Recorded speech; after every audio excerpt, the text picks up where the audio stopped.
आकाशा साहेबांच्या साम्राज्यामध्ये आणि प्रत्येक चाळीमध्ये अत्यंत आनंदामध्ये खेळीमेळीचे वातावरण चालायचं आणि संस्कारांच्या गोष्टी खूप होत्या.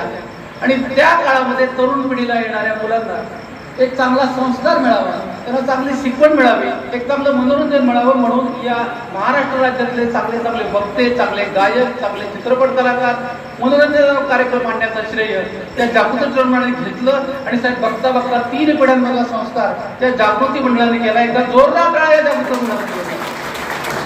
त्या काळामध्ये आम्हाला पिक्चर बघायचं म्हणजे खूप गडबडत येतो साहेब. आम्ही त्या ग्राउंडमध्ये कच्च गर्दी असायची श्रीनगरच्या आणि आमच्या आरळेकरला रेल फिरवायचे. रात्री अक्कलकोट गाडीतून 9 वाजता तो चित्रपटाची फी द्यायची आणि आम्ही रात्री 12 पर्यंत पिक्चर बघायचो. पण तो पिक्चर बघण्यामधला तो जो अप्रूपता होती, त्यातला जो आनंद होता, आज आपण कोटभर रुपये दिले तरी तो आनंद मिळू शकणार.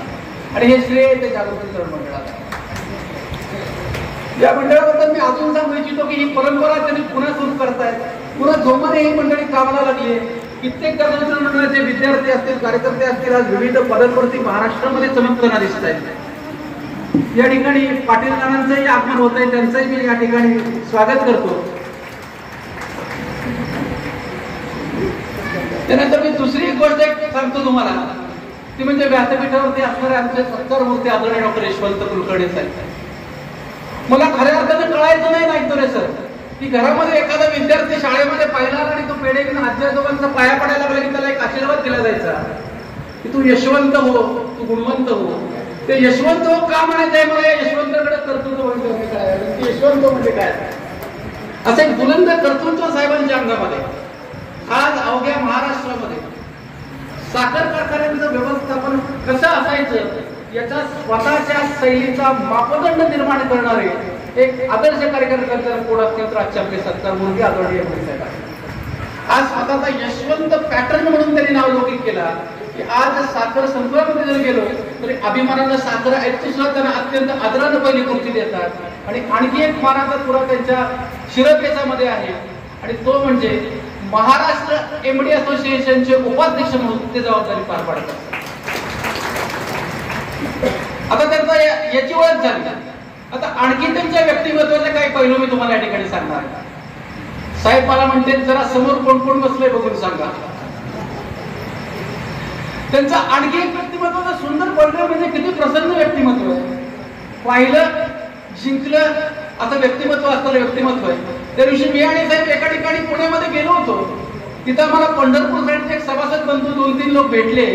तेव्हा एमडी साहेबांचं व्यक्तिमत्व बघून त्याला म्हटलं संध्याकाळचे 9 वाजले तरी तुमच्या चेहऱ्यावरती एवढं प्रसन्न हास्य कसं काय, तुम्हाला चैतन्य मूर्तीच पाहायला पाहिजे. म्हटलं खऱ्या अर्थाने त्यांच्याकडे चैतन्य मूर्ती म्हणून आम्ही तर पाहतो.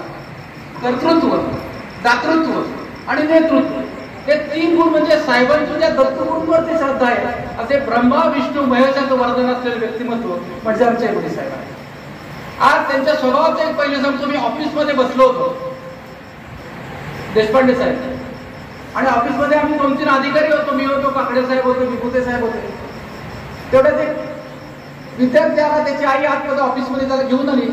तिचा अर्थावरती आमच्या कारखान्याशी संबंध होता, परंतु या परिसरामध्ये राहणारी ती माऊली तिच्या मुलाला घेऊन आली आणि एमडी साहेबांना ते म्हणाले की साहेब माझ्या मुलाला फी भरायची परीक्षेमध्ये, हुशार आहे, गेल्या परीक्षेमध्ये त्यांनी 90% मार्क पडले, जरा फी भरण्यासाठी मला तुम्ही 5,000 रुपये देता.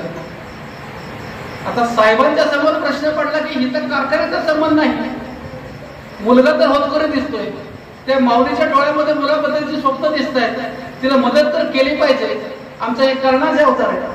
त्यांनी क्षणभर विचार केला आणि त्या माऊलीला म्हणाले की बाई हा अर्ज घे, मी कारखान्याच्या वतीने तर काही तुला पैसे देऊ शकत नाही. परंतु त्यांनी उभारून स्वतःच्या खिशातलं पाकिट काढलं, त्यातनं 5,000 रुपये काढले आणि त्या मुलाच्या हातावरती डेकोरेट करायला सांगितलं की भरपूर. हे दातृत्व असणारे आमचे कर्ण आहे. साहेब मला वाटतं की तुमच्या लग्नाच्या आधी मॅडमचं नाव वृषाली होतं का लग्नाच्या नंतर तुम्ही ठेवलं, कारण वृषालीचे पती म्हणजे कर्ण असतात. एवढा दातृत्व असणारा माणूस तुम्ही खरंच पाहिला नाही. एखाद्या मैत्रीमध्ये एखाद्याला मदत करायची असेल ना तर अगदी मनापासून करतात. अगदी सर्वसामान्य माणूस असेल, कुणी असेल, अगदी येताना दारामध्ये एखादा हलगीवाला माणूस दिसला तर खिशामध्ये 500ची नोट टिकून त्याच्या हातामध्ये जात. या दातृत्वाचा गुण असणारी माणसं खूप कमी राहतात. जगामध्ये प्रचंड पैसा असणारी लोक आहेत, परंतु खिशातून पैसे टिकपास लावल्यामुळे निघतच नसतात. आणखी एक साहेबांचा गुण मी सांगतो. एक आदर्श पाल्य आदर्श गृहस्थ कसा असावा. त्यांच्या वडिलांचं नाव शंकरराव, त्यांच्या आईचं नाव पार्वती. आता शंकर आणि पार्वतीच्या पोटी जन्माला येणारं अपत्य कसं असणार, असं ओजस्वी तेजस्वीच असणार.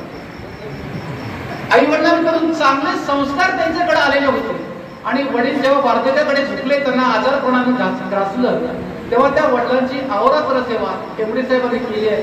मी जेव्हा जेव्हा व्हिजिटला त्यांच्या घरी रात्री अपरात्री कधीही जायचो, तेव्हा त्या ठिकाणी त्यांना सेवा करताना मी पाहिले, त्यांना आणि त्यांच्या कुटुंबाला.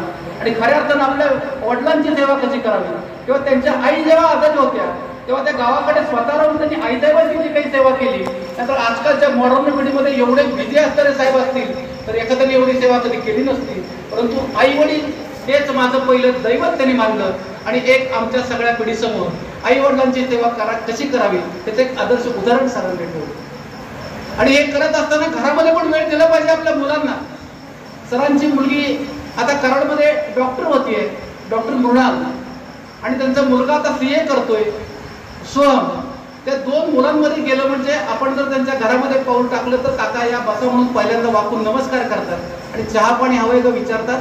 हा संस्कारांचा भाग आहे. तर आज घरामध्ये एवढी सरस्वती नांदते, लक्ष्मी नांदते, आज घरामध्ये आपली मुलं उद्धटपणा बघतोय, एकीकडे नम्रपणा बघतोय, तर ही साहेबांच्या यशाची पावती आहे. याच्यानंतर मी एकच सांगेन साहेबांना की आता त्यांनी उल्लेख केला, नितीन देशपांडे सरांनी खूप सुंदर असं सूत्रसंचलन ते करत असतात की त्यांनी साहेबांनी सांगितलं की या पुढे देखील तुम्हाला राष्ट्रीय आंतरराष्ट्रीय पुरस्कार मिळत जावं, ज्या पुढे आपल्या जीवनामध्ये असेच उत्तुंग प्रगती व्हावी.